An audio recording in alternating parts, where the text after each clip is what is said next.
Kinzoku Bato, Metal Bat ou encore Batman. 16ème de classe S, un perso que j'ai accroché dès sa première apparition dans le manga, durant la réunion de crise des héros de classe S. Il a un style complètement atypique et différent des autres héros. On a tout de suite remarqué sa ressemblance avec Yusuke Urameshi, le héros de Yu Yu Hakusho. Mais aussi son arme qui est une batte de baseball, conçue par l'association des héros spécialement pour supporter les coups qu'a l'habitude de donner Kinzo, qui dordait d'habitude des battes ordinaires. La motivation est la principale force en lui, celle qui lui permet de repousser le moment où il va faillir. Kinzo est une sorte de berserker pour des raisons inconnues. Sa capacité de la motivation se résume ainsi.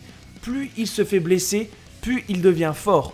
Et au fur et à mesure qu'il devient plus fort, il peut exécuter plus de techniques avec sa batte.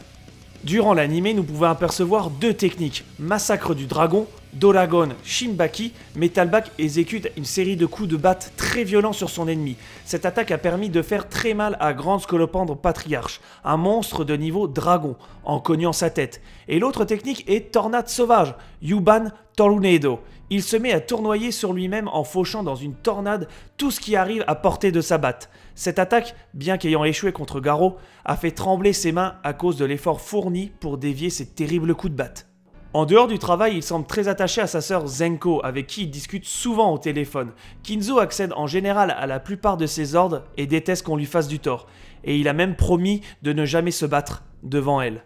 Pour les épisodes 4 et 5, je trouve que les épisodes n'ont vraiment pas fait honneur à ce personnage, car parfois on avait des séquences tout simplement épiques et ensuite des plans où j'avais limite envie de pleurer de rage, car c'était pas à la hauteur de ce que j'attendais.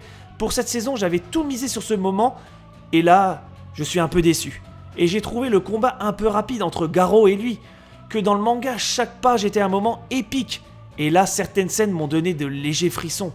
Malheureusement, cette saison 2 me déçoit un peu pour le moment, j'ai hâte toutefois de voir la suite, mais je trouve que mon personnage préféré n'a pas été respecté. Si cette vidéo vous a plu, n'oubliez pas de lâcher votre meilleur pouce bleu et de lâcher un commentaire pour donner votre avis sur ces deux épisodes. Et on n'oublie pas, Kinzoku Bato is the best, et je vous dis à la prochaine.